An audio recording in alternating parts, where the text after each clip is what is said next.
Assalamu alaikum wa rahmatullahi wa barakatuh.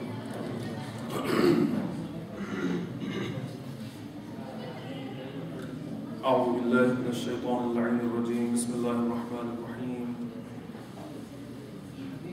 الحمد لله رب العالمين. الصلاة والسلام على أشرف الأنبياء والمرسلين سيدنا ونبينا ومولانا ومولى الكونين رسول الثقلين جد الحسن والحسين بالقاسم المصطفى محمد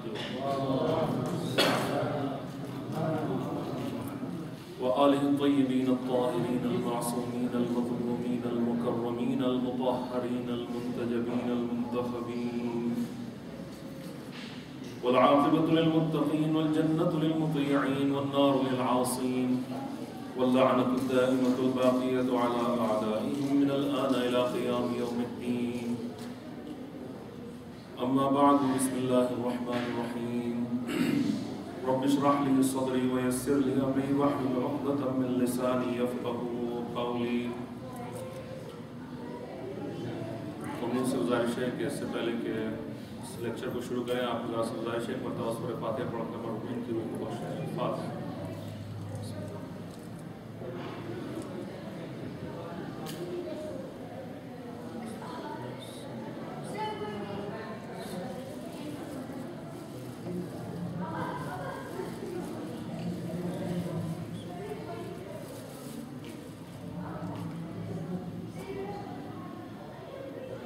We have been discussing the masail or issues related to the youth, and inshallah tonight we'll discuss one of the very important topics in the series of these issues, the topic of music and video games. We'll first discuss video games, and then we'll, inshallah, if time permits, we'll discuss music, inshallah. Or if we could not finish this topic today, we'll discuss that on the next coming lecture. That will be on Saturday, inshallah. And tomorrow, inshallah, Brother Kazim will be reciting the majlis or giving the lecture. So far we have discussed many issues about the life of our youths and children, and because of these issues and because of the cultural invasion that we so extensively discussed, the result is that our youths are losing their iman, and it is not something that is not based on proof, or it is not a conjecture or a guess. It is a survey, and if we go around and we discuss some of the masail related to our iman and our aqaid, etc. with our youths, we'll see that very few of them are actually interested in discussing they don't want to discuss even these religious issues. And even if those who are religious or those who are interested, they don't want to go too deep, they say too deep in the religious knowledge or whatever, because they are labeled as mullahs sometimes. It has become a tendency. If a person starts coming to the masjid and he has a beard, or he has put a topi, or he has put on a khanzu, etc., he is labeled as a mullah. And when you are labeled as a mullah, you will treat it differently. You are no longer part of the group or group of youths, etc. It can be anybody. It can be a youngster, a small boy, or even an elderly person. So, unfortunately, in the past, it was a kind of honor to be called a mullah, or to be regarded as a religious person. But these days, if you are regarded as a religious person, it has some kind of negative connotation. It has negative, feelings in the people, or maybe in the group of people whom you are moving in. So, you can see the effect of these things. The cultural invasion is so much that even the mature people, even those who are old enough to understand the difference between right and wrong, they are swayed by these cultural things, and sometimes they even go astray and they lose their iman. So what to say about, imagine what would these things do to our youngsters and young children. So now my question is, what have we done, or what are we doing? It is very important, because we have been discussing the problem all along, but we did not discuss the solutions. So it is very important for us to come up with some kind of solution. I cannot give you all the solutions today. It is not possible. We can maybe sit down, or we can discuss on personal level and come up with this problem. Otherwise, as I said in the earlier lectures of mine, that we will end up losing our youths, our young children, those who are small. A majority of them, if not all of them, because we can see the impact, the asar, the effects of these evil things on some of the youths. They have changed their way of lifestyle, their way of moving the society, and their friends, etc. So many things have changed in the society. So our enemy is working day and night. They are working 24/7. And they are spending millions of dollars. No, if I say billions of dollars, I'm not exaggerating, because I'll give you a few figures, inshallah, and you will understand how these people are spending billions of dollars just to capture or control the minds of people, or misguide the people from the right path, because their only purpose is to control the minds of the people and exploit them, or use them for their own material gains, etc. They want to control the world. They want to control the economy of the world. It doesn't matter whether you are in Asia, or in Europe, or in Africa, or in America. It doesn't matter. Their only purpose is to control and to exploit the people and the economies, etc. So if you go on the internet, you will find millions of web pages, literally millions of web pages to misguide the people. I'm not talking about the youths only. If you click on an ad, it will take you to something really, you'll be surprised. You are looking for something good, and you will end up clicking on something which is definitely bad or haram. For example, sometimes I start looking for some videos on YouTube. And then if you continue searching for those YouTube, and then you see the suggestions, there is a column on the right hand, and it gives you suggestions. And then it starts changing slowly, and slowly, and you'll see you started with God, and you will end up with shaitan. And it is so easy to really be lost on the internet, etc. So what are we doing? We have to really focus on this. We should come up with some kind of solution for our children. According to a research, an average secondary student spends 15,000 hours on TV. So when a teenager leaves his school, he has spent around average 15,000 hours on television. Can you imagine? 15,000 hours. And watching what? 15,000 hours. They have not spent on watching something good. They have spent on something or some things which are definitely not good for them. They are indoctrinating our children through these media channels, etc. They are changing the thinking or ideology of the people, or their way of thinking.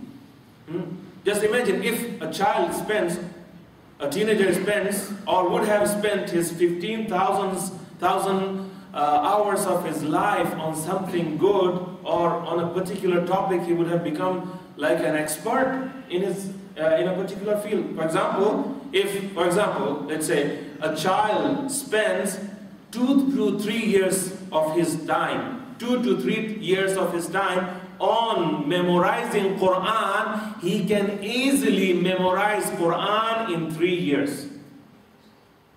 An average child, I'm talking about an average intelligence, having IQ, having an average IQ. He can memorize Quran in 3 years. And sometimes we talk about our youth as if they can't do anything, they can't understand anything. We say, don't put a lot of pressure on them. When it comes to madrasa studies, etc., if we give some more homework to them, there are complaints, oh, they cannot cope up with this kind of, homeworks, it takes a lot of their time, they have to do this, they have to do that, but they don't know about the potential of their child. Because these people, Westerners, they know how much potential, because it is tested and tried that if you give your child 3 years, he can memorize the whole Quran. 3 years, in 3 years. Okay. Now, our alims say that there is ishkal in the aqaid of our youths. Ishkal means a problem. There is ishkal in the problems of aqaid of our youth. There are some akhlaqi problems, moral problems, and they have some misconceptions about some of these religious things. Like for example, let me give you this example. Why are there so many questions these days? Youths ask many questions, and it is unprecedented. It was not like that, like this before. Does this mean we have become advanced in religious knowledge? Does this mean that they know more about religion? That's why they're coming and asking so many questions about religion? Do you think? So why are they asking so many questions? Why? The questions are coming because we are becoming doubtful, more doubtful about our religion and faith, about our aqaid, etc. Some have even doubts about the existence of Allah subhanahu wa ta'ala. Questions about Imam Zaman al-Islam are very common. That is completely, question about Quran. But some people asking about the existence of Allah subhanahu wa ta'ala, it is really dangerous. If we could not, clear those misconceptions, if we could not, give them proper answers, then it will be a disaster. Because I have, come across with some people, who were very religious when they were very young, but as they grew old, they lost themselves completely. They lost their iman, and then they come up with, they go on the internet, they look for some of the things, suspicious things about, Quran, etc., some of the doubts created by these atheists, etc., about Quran, and they ask these questions. And is Quran authentic? Is it not like Bible or something, or is it collected with by some people? And the Prophet ﷺ, it does not look divine because there are contradictions, ma'azallah, in the Holy Quran, etc. Why? Because their knowledge is very shallow. They don't know about the Holy Quran. They don't have any deep understanding of the Holy Quran. So they come up with these kind of questions, these absurd like questions. So we have to really think more deeply and give it a lot of time. Actually, we should sit down and have brainstorm sessions, and also we should discuss these things with the youth. It's a high time that we ask them about these problems, and even for the solutions also, because our Prophet ﷺ has said, ask for the opinions of your youth also, because they are new, they are fresh. So their ideas are also fresh. They may come up with something fresh or something really good. But it does not mean that we should not, consult our old people who have lived, in this world for a long time and have a lot of experience of the life. That is a different thing. But we should also involve our youth and even children. And if we see that they have, a wrong maybe decision, or they have come up with a very wrong opinion, we can sit down and then we can discuss with them that the problem and explain to them the flaws and the mistakes they are making in their views or opinions, etc. This is how it should be.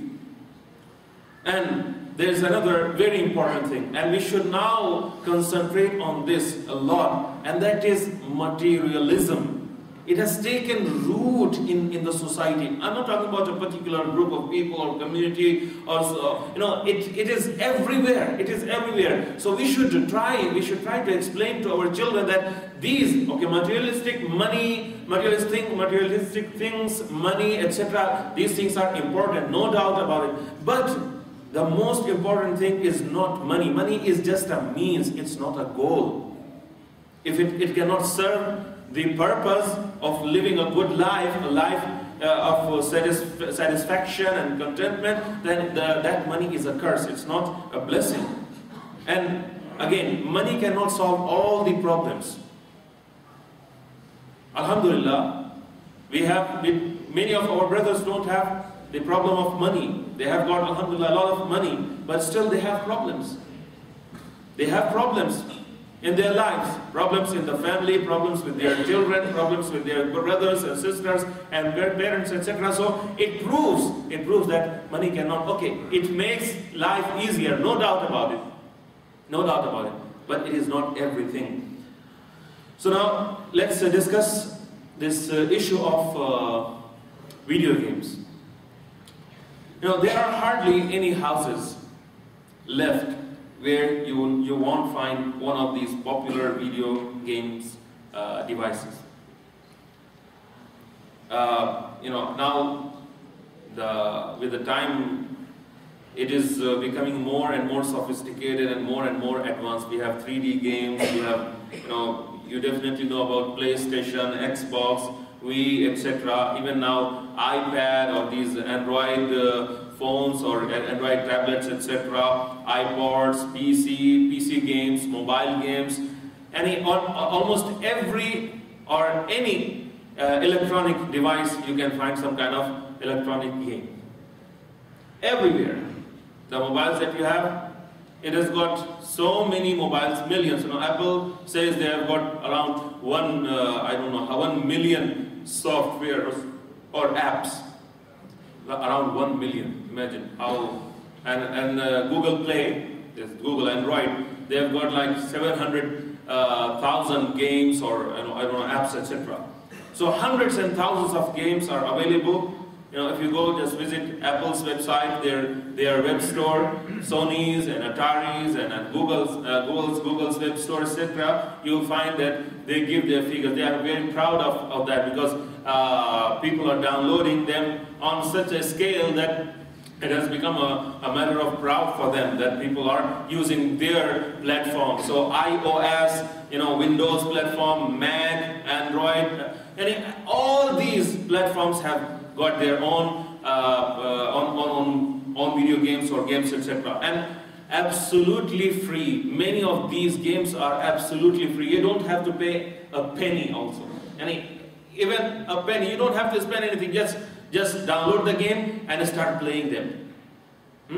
Why are they putting so much of their time on these games? Why would, I have asked this question earlier also, why would these people make these movies, etc., and spend hundreds and thousands of dollars, millions of dollars, and then they will allow you to watch these movies for free?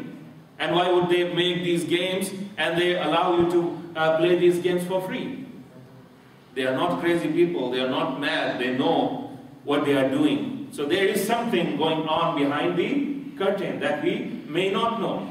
Or we might know, but we don't know really what they are actually doing. So we buy these things, these Xbox or PlayStation, etc., for our children, but we don't teach them how to use them. Because, These days, we cannot avoid these things. You cannot, say, okay, from now on, from today on, my child will not play video games. I will not allow him to watch TV. I will not allow him to sit at the table and surf the internet on the computer, etc. It's not possible, and it is not even good actually. We should allow them to be free and be familiarize themselves with these kind of new technologies, etc. It is actually good. But if we do something without first learning how to use it or adopting a proper culture of it, then we are definitely going to make a mistake. Like for example, let me give you an example. If you give a very good car, a very good car to a child who does not know how to drive, and you ask him, okay, go and drive, what would happen? He will go, maybe kill himself or someone else, or get that car completely broken, etc. So similarly, if you are giving these gadgets to your children, or I am giving my children these gadgets, etc., I should first teach them how to use them. Not just give them just like that and allow them to play with these things indiscriminately without any thinking. So we should, if we are giving these gadgets them without teaching them how to use these gadgets, etc., it is definitely a recipe for disaster. So what is happening now? Let me give you a scenario. A child, before going to school, is sitting in front of television, and after coming from the school, straight away when his bag is on, he starts playing with the game. This is not the way it should be. So there is no control. So these people, look how shrewd, how smart these people are. They take your time, they take your money, they make a lot of money, and then they also take your iman with that. Do you know how do you know about the worldwide game industry? The worth in billions. According to research, it says worldwide the game industry in 2007 was $41.9 billion. This number is expected to grow 9.1% annually. So it was 48.9 billion in 2011 and 68 billion in 2012. 68 billion last year, making it the fastest growing component of the media sector worldwide. And they say by 2015 the worldwide game industry will be worth $91 billion. $91 billion. Now, I want to give you a little comparison how big this amount is. Do you know about the GDP of Tanzania? Do you know about GDP of Tanzania? Last year, 2012, the GDP of Tanzania was 28.5 billion. How much? 28.25 billion. And only 28 billion. And this game industry is how big? $68 billion. $68 billion. So, like 3 times the economy of the whole of Tanzania. So, music industry, it is $10 billion. Movie industry, $9.5 billion. Book industry, $35.5 billion. The biggest industry among all these industries is video game industry. $68 billion. So how much we are spending? And I'm not talking about, as I always say, maybe some of the people are not doing that, but many of the people are doing that. In the West especially, it's a very common thing to buy latest games, etc. They not only buy a PlayStation, they have to buy games also, and these games do not come for free. Those advanced or new games, etc. And let us see how much time is wasted on video games, and what impact does playing games video games have on children or adolescents? Is there any positive things? Yeah, they also have done, they have tried to strike some balance. They say it also has some kind of positive things about it, positive impact. And that is, it may improve a player's manual dexterity and computer literacy. These are the only two things they have mentioned for. And apart from the fun part of it, you have a lot of fun when you are playing with these games. But what happens to the people who are overindulged in playing these games? This overindulgence of some people gives this industry, game industry, a powerful force in many youths or adolescents' life. Numerous studies show that video games, especially ones with violent content, make teens more aggressive. Make teens more aggressive. It increases their aggressive behavior. In one study by Walsh in 2000, a majority of teens admitted that their parents do not impose a time limit on the number of hours they are allowed to play video games.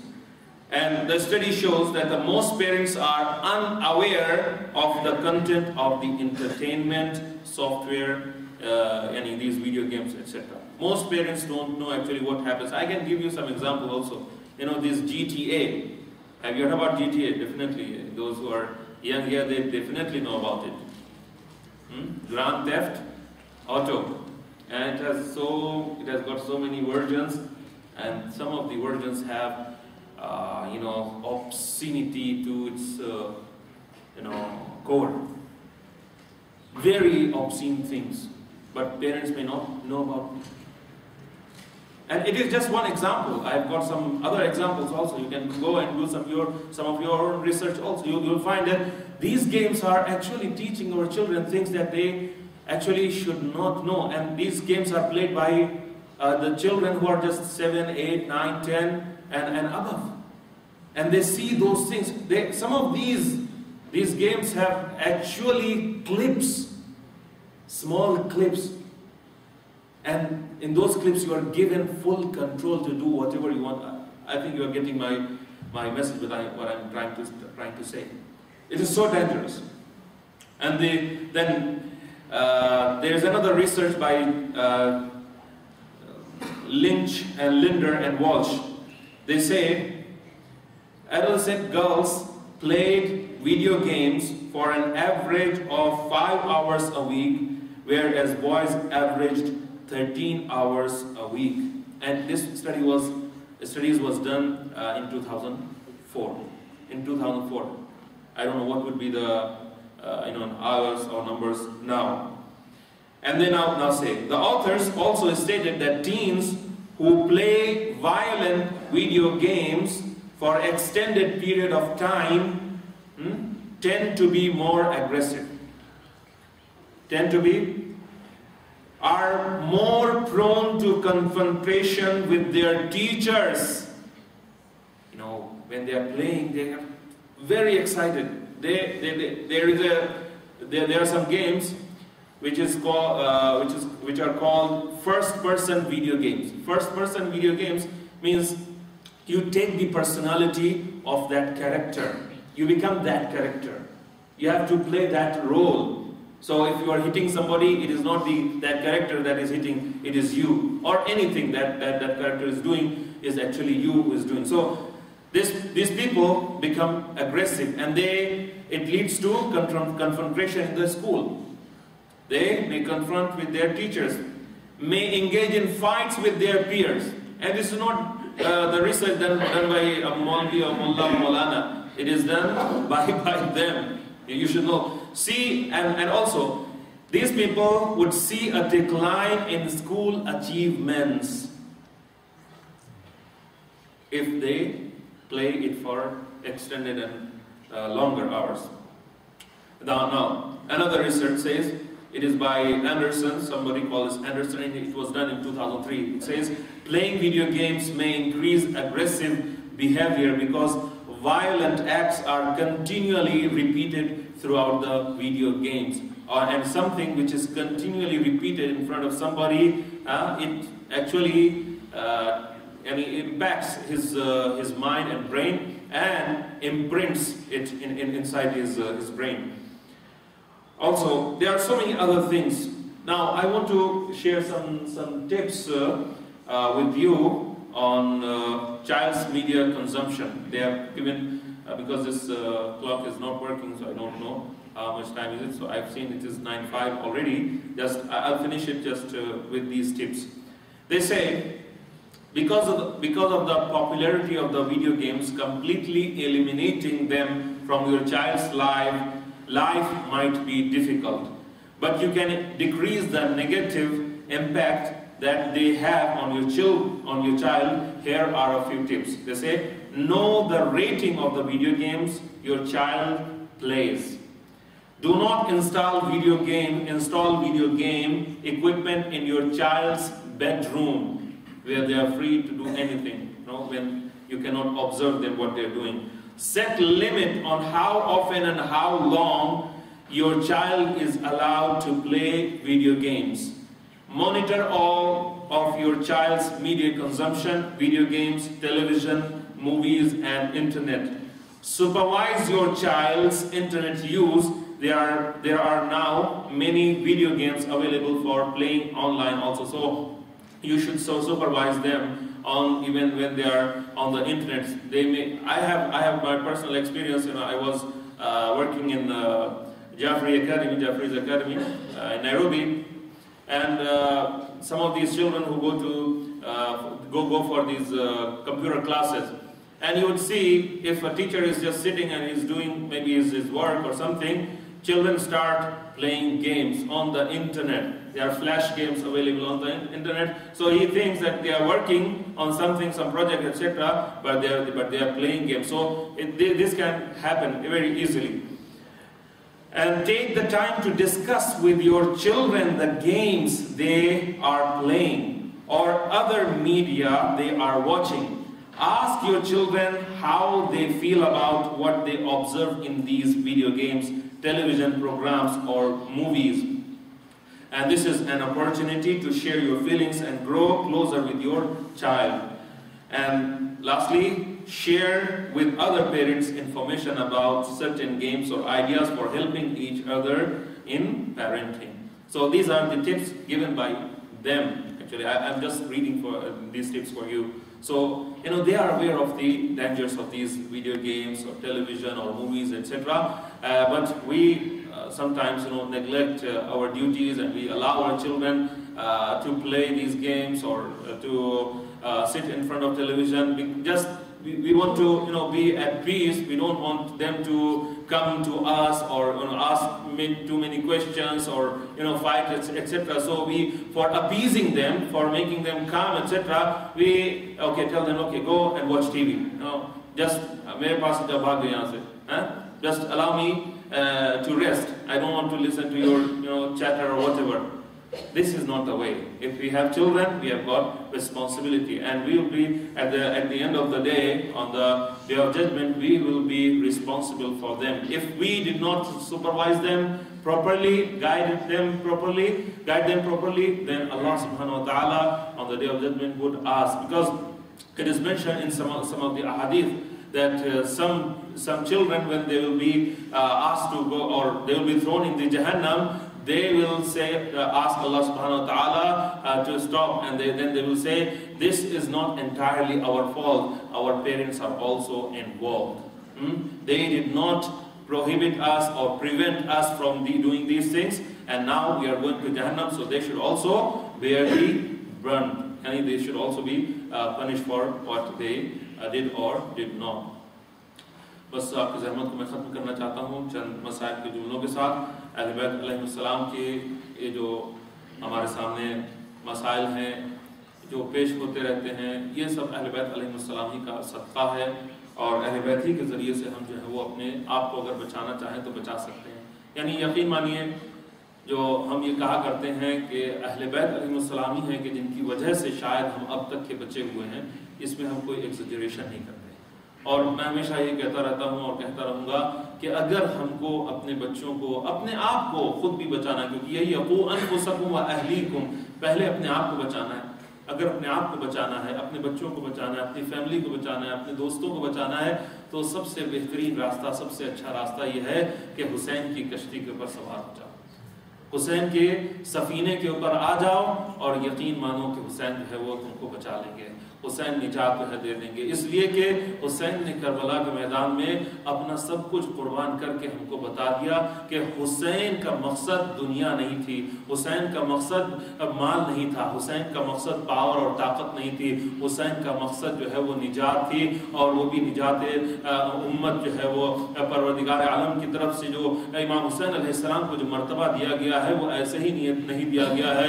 بس آپ کے سامنے روایت کے چند جملے عرض کرنا چاہتا ہوں کہ امام حسین کے لیے سلسلے میں ملتا ہے، جب شمر ملعون آقا حسین کے سینے پہ سوار تھا اور پشت سے خنجر کو چلا رہا تھا، تو روایت بتاتی ہے کہ دیکھا کہ حسین کے لب جو ہے وہ ہل رہے ہیں، لبوں میں جنبش ہو رہی ہے، اور اس نے سوچا کہ شاید حسین امت کے لیے یا ان لوگوں کے لیے بد دعا کر رہے ہوں گے، لیکن جب کان کو لگا کے سنا تو حسین یہی کہتے ہوئے نظر آ رہے تھے، اے پروردگار، یہ لوگ جاہل ہیں، یہ لوگ نادان ہیں، ان کو میری عظمت کا پتہ نہیں ہے، پروردگار مجھ سے اس قربانی کو قبول فرمانا اور ان کو نجات عطا فرما، صحیح راستے پہ. اللہ لعنت اللہ علی القوم الظالمین سيعلم الذين ظلموا أي منقلب ينقلبون إنا لله وإنا إليه راجعون. پروردگار عالم بحق الزہرا و ابیہا و بعلہا و بنیہا و سر المستودع فیہا، پانے والے بحق محمد و محمد کے ہمارے اور ہمارے والدین کو آنکھ معاف فرما، ہمارے مرحومین کی مغفرت فرما، ہم میں سے جو بیمار ہوں کو شفاء کامل و عاجل عطا فرما، پالنے والے مومنین کی جو جائز ہوئی حاجتوں ان کو پورا فرما، پالنے والے اہل بیت علیہ السلام کے چاہنے والے جہاں جہاں بھی ہوں، خاص طور سے اس وقت شیعہ جو پاکستان میں، سیریا میں خاص طور سے، اور عراق میں اس وقت پیسے جا رہے ہیں، ان پر ظلم ہو رہا، پالنے والے ان کو ان ظلموں سے نجات عطا فرما، اور ظالموں کے شر کو ان سے دفع فرما، دور فرما، اور جلد سے جلد ہمارے زمانے کے لوگوں کو بھیج دے اور ہمیں ان کے اعوان انصار میں شمار فرما. ربنا تقبل منا انك انت السميع العليم واخر دعوانا الحمد لله رب العالمین. آپ سے گزارش ہے ایک مرتبہ سورہ فاتحہ پڑھ کر کل مرحومات اور خاص طور سے جن کے لیے اس مجلس پر رکھا گیا ہے ایک فاتحہ پڑھ کے اس کی سال کو فاتحہ.